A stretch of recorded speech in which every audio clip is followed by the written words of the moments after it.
پچھلے سال جو میں نے ڈریم میں دیکھا تھا کہ جب چھوٹی جنگیں شروع ہو جائیں اور وہ بھری جنگوں میں کنورٹ ہو جائیں تو وہ پھر یعنی ورلڈ وار 3 کی طرف جاتی ہے بات. اور جو ڈریمز میں آیا تھا وہ یہی ہے کہ جو اسرائیل ہے نا، سب سے پہلے تو وہ فلسطین کے ایریے میں کارروائیاں کرتا ہے اور فلسطین کے ایریے میں ایک اہم جگہ پہ وہ ایک عمارت بنانا شروع کر دیتا ہے. تو جب وہ عمارت بنانا شروع کرتا ہے تو مسلمان صرف احتجاج ہی کر سکتے ہیں، اس کے علاوہ وہ کچھ بھی نہیں کر سکتے. پوری دنیا میں احتجاج ہوتا ہے لیکن وہ کچھ نہیں کر پاتے. اب واللہ عالم، ہو سکتا ہے کہ یہ مسجد اقصیٰ کی جگہ پہ وہ کچھ کوئی ایسی بلڈنگ بنائے جس کی وجہ سے وہ پوری دنیا کے مسلمان احتجاج کرتے ہیں لیکن کر کچھ نہیں پاتے. اور وہ جب بلڈنگ بن جاتی ہے تو اس کے بعد میں دیکھتا ہوں کہ اس کی بیس میں ایک دھماکہ ہوتا ہے، اور وہ دھماکہ ایسا ہوتا ہے کہ اس سے کے نتیجے میں نا ایک ڈسٹ سٹورم اٹھتا ہے جو ایسے چاروں طرف پھیلتا ہے، اور وہ اتنا شدید طوفان ہوتا ہے کہ اس میں آپ کہہ لیں کہ عرب کنٹریز کی جو بڑی بڑی عمارتیں ہیں نا وہ تباہ ہوتی ہیں. اس میں بہت سارے ملک اس میں اس کی زرد میں آتے ہیں. ایجپٹ آتا ہے، سوڈان، سعودی عرب، سیریا، عراق، ادھر سے آپ دبئی، قطر، یعنی یہ سارے جو عرب کنٹریز ہیں نا وہ اس کی زرد میں آتے ہیں. اور ایک ڈریم میں نے دیکھا کہ وہ کارروائیاں کرتے ہیں، پھر اسرائیل کارروائی کرتا ہے، پھر رشیا بھی جو ہے نا وہ پروکسی وارز کے تھرو وہاں پہ گروپ بندی کرتا ہے اور وہاں پہ وہ ہانہ جنگی ٹائپ ماحول شروع ہو جاتا ہے. پھر کرتے کرتے امریکہ جو ہے نا وہ اوپنلی اس جنگ میں شامل ہو جاتا ہے اور وہ پھر ورلڈ وار 3 بن جاتی ہے. اب اگر تو یہ چیزیں شروع ہو گئیں، یہ جو اسرائیل اور فلسطین کا ریسنٹلی جو کچھ بھی چل رہا ہے، تو آپ بھول جائیں، یعنی پھر مسلمانوں کے اوپر برا وقت ہی ہے. میں نے دیکھا ہے، میں بات کرنا تو نہیں چاہ رہا لیکن جو میں نے ڈریمز میں دیکھا وہ یہی ہے کہ مسلمان بہت زیادہ پستے ہیں، بہت زیادہ ان کو شکست بھی ہوتی ہے اور بہت بڑی تعداد میں مسلمان مارے بھی جاتے ہیں. اور یہ عمل تب تک جاری رہتا ہے جب تک کہ غزوہ ہند نہ ہو جائے. مڈل ایسٹ میں یہ سارا کچھ چل رہا ہوتا ہے لیکن پاکستان میں اللہ اپنی رحمت سے پاکستان کے لوگوں کو ڈریمز کا بتا بھی دیتا ہے اور ان کو پاکستانیوں کو سمجھ بھی آ جاتی ہے، اور وہ ہم اس ملک کو شرک اور اس کی اقسام سے پاک کرتے ہیں. جب ہم اس ملک کو شرک اور اس کی اقسام سے پاک کرتے ہیں تو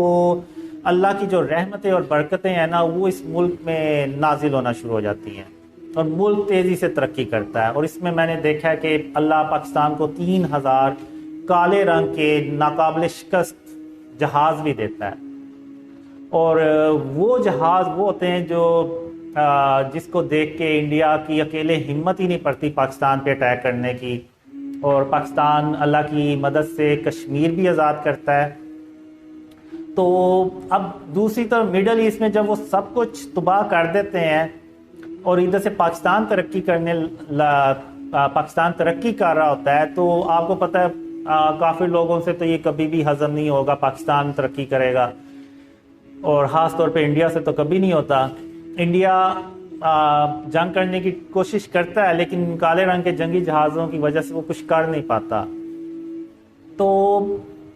وہ پھر جو جنگ ہوتی ہے نا مڈل ایسٹ میں، اس کو پھر وہ پاکستان پہ لے کے آتے ہیں. اور یعنی چونکہ پاکستان ترقی بھی کر رہا ہوتا ہے تو وہ کافی لوگ کہتے ہیں کہ ہم پاکستان کو اگر ہم نے ادھر ہی روک لیا تو روک لیا، نہیں تو یہ کل کو ہمارے اوپر حکومت کرے گا. تو وہ اس نظریے سے بھی نہ سارے ہندوستان میں جمع ہوتے ہیں اور پاکستان اکیلا ایک طرف ہوتا ہے.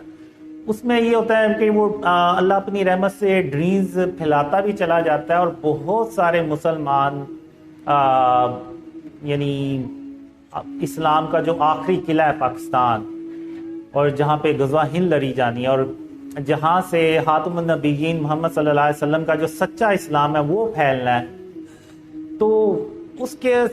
دیکھتے ہوئے بھی نا پوری دنیا سے مسلمان پاکستان میں ہجرت کرتے ہیں، مائیگریٹ کرتے ہیں، اور پاکستان کی جو آبادی ہے نا وہ کافی پھیل بھی جاتی ہے، کافی زیادہ بھی ہو جاتی ہے۔ تو وہ سارے دشمن جب اکٹھے ہو جاتے ہیں تو یہ اگر میں کہوں کہ اس ایک طرف 100 ملک اکٹھے ہو گئے اور ایک طرف پاکستان اکیلا ہے تو یہ غلط نہیں ہوگا۔ پاکستان کو میں نے دیکھا ہے تقریباً چاروں طرف سے نا اٹیکس آتے ہیں، اور وہ بہت خطرناک قسم کی جنگ ہوتی ہے،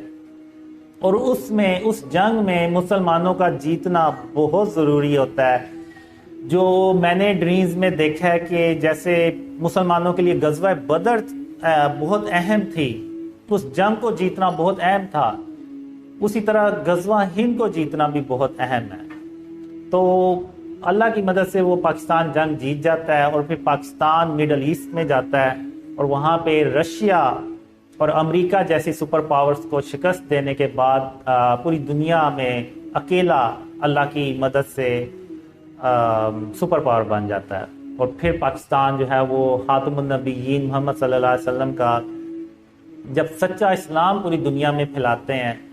تو وہ پوری دنیا امن سے بھر جاتی ہے، اور وہ امن جو ہے وہ تقریباً 7-8 سال چلتا ہے، اور پھر اس کے بعد قیامت کی بڑی نشانیاں، یعنی دجال آتا ہے، پھر اس کے بعد یاجوج ماجوج نکلتے ہیں، اور پھر عیسیٰ علیہ السلام وہ بھی تشریف لاتے ہیں واپس۔